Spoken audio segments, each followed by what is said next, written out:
All right, YouTube, this is more of an urgent news piece than I usually cover. It relates to Fukushima. Normally, I just try to educate people with YouTube. This is more of a public service announcement, which I know I've never liked telling people what to do on my YouTube videos, so I won't do that, but I'm going to make some suggestions. Right now, and there's a link in the description, it appears that the radiation from Fukushima has increased drastically over the last 72 hours or so. Uh, for the last week or so, there have been reports of heavy steam coming from Unit 3. They think now, TEPCO covered up the release at first, of course, because they're a bunch of assholes. It looks like some fuel pellets or rods or something fell into the spent fuel pool that was still in Unit 3, Reactor 3, and has caused a recriticality. It's possible that this is just a smaller event, but it's worth assuming the worst just because you don't want to be ingesting hot particles, which are little particulates of radioactive matter. They can get lodged in the lungs. They can persist for many decades and cause lung cancer. Of course, the iodine from any sort of fallout, any sort of new fallout anyway, can cause problems with the thyroid. My recommendation here, because it's possible that there's a recriticality currently in the works, is assume that the fuel pool is probably compromised, and for the next week or so, people probably, especially on the West Coast and the west of the Rockies, shouldn't be going outside any more than they have to. If you're at all able to, if you've got a water filtration system, even a Brita filter is better than nothing for your water, because let's face it, the FDA raised safe standards for drinking water so that radiation alarms wouldn't constantly go off. That it follows people essentially, especially if it's raining or snowing and those particles, this radioactive material is falling down to a lower elevation into the ground or whatever. You probably should not be going outside any more than you have to. If you're in a car, you're probably more protected than, if you're out in the open. But certainly don't let your kids go out and play in the snow for the next week or so, because this radiation, and depending on what source you go to, this radiation is already hitting the West Coast or will be very shortly. I recommend people stay indoors. If you've got potassium iodide pills, take them, 24 hours from now or something. This will flush your thyroid with quote-unquote good iodine and keep radioactive iodine from really affecting your thyroid. People east of the Rockies, probably a few days from now, they'll probably want to spend a week of limited outdoor activities. For the next week or so, I don't plan to really go out much because this radioactive release is potentially quite large in size. If this is a recriticality, the problem is this, and we saw this with Chernobyl, the primary meltdown spewed all sorts of radioactive goodies all over the upper atmosphere, which is still probably descending to the ground to this day. This steam that's coming out, if it is from the fuel pool, is all full of radioactive iodine, cesium, strontium, all the bad stuff you don't really want in your body. If you're exposed, if you're outside and you're not wearing a hazmat suit essentially and a gas mask, you're being continuously exposed. And they've already said, and this is from ENE News, I don't have the article pulled up, so I'll try to put it in the description if I can find it.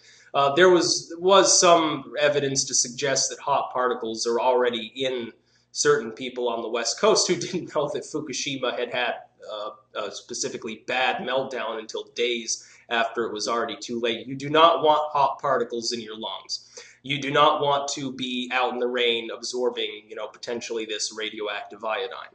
So people should stay indoors if possible. If you're going outdoors, literally any form of filtration is better than nothing. Even probably just wearing waterproof clothing if you're going out in the rain is probably better than nothing, at least a little. Unless you have a gas mask or at least like a surgical mask or something, you probably shouldn't be going outside for extended periods to do any unnecessary work. Of course, the problem with a meltdown and the radiation coming here is that the symptoms of being exposed to it are not going to be evident for some years down the road. People who are ingesting hot particles into their lungs today aren't going to show symptoms until perhaps a decade down the road, when people start getting lung cancer and emphysema and all of these other bad things that you don't want. people who are being exposed to the radioactive iodine. Some of them are already showing symptoms, which shows that they got quite a substantial dose. Others, probably many tens or hundreds of thousands of people who are exposed, won't show symptoms for a longer period. You're going to see an increase in cancers and birth defects and all sorts of things like that.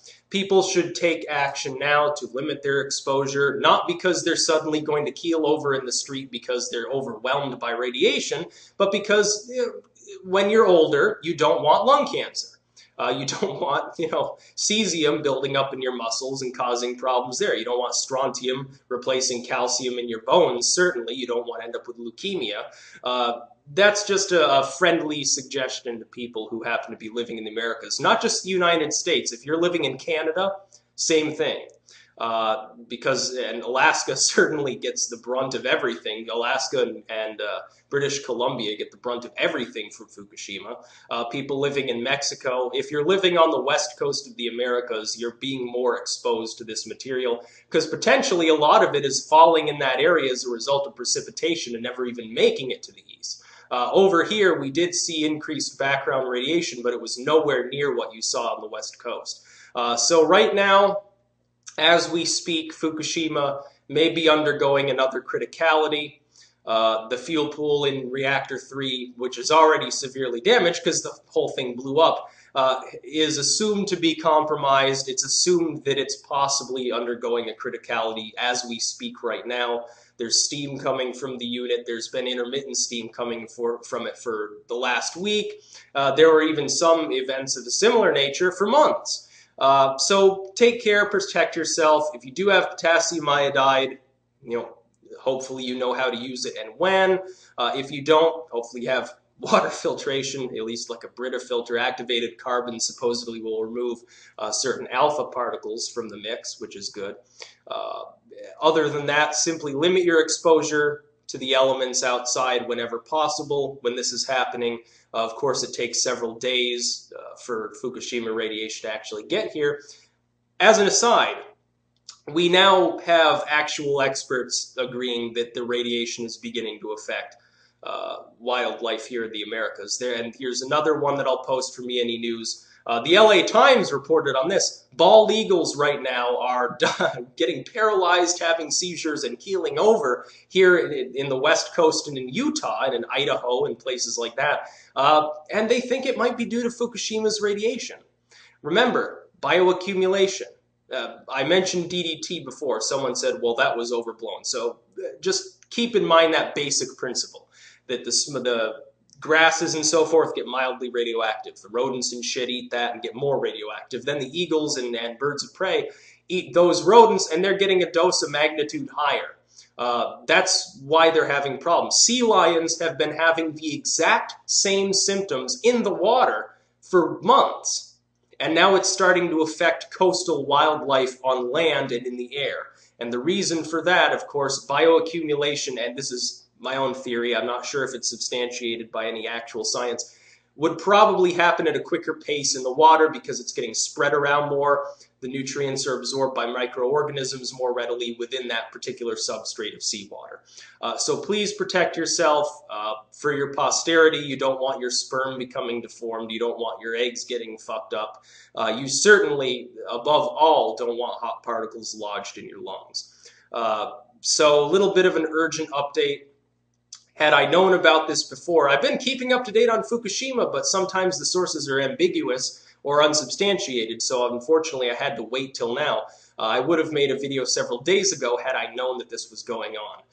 But for those on the West Coast, now is the time to start taking those steps to limit your exposure for at least the next week or so to the outside world. And it could be that Unit 3 could undergo a supercriticality and blow up for all we know. We're not sure. This is an untested scenario we're currently going through.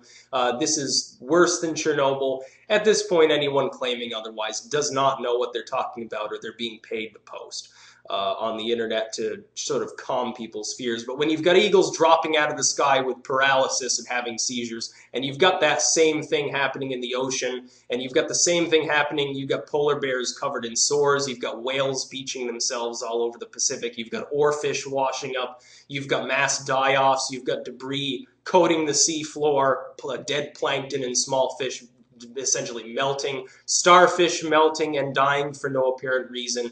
You can't reconcile all of these different die-offs, all of these different maladies by saying, oh, we coincidentally had dozens and dozens of different viruses affecting dozens and dozens of different animal families at the exact same time. It does not make sense. It is due to radiation. At this point, that can be taken most likely to be certain. If it's causing that kind of problem with a species as large as an eagle or a sea lion, potentially that could probably hurt humans.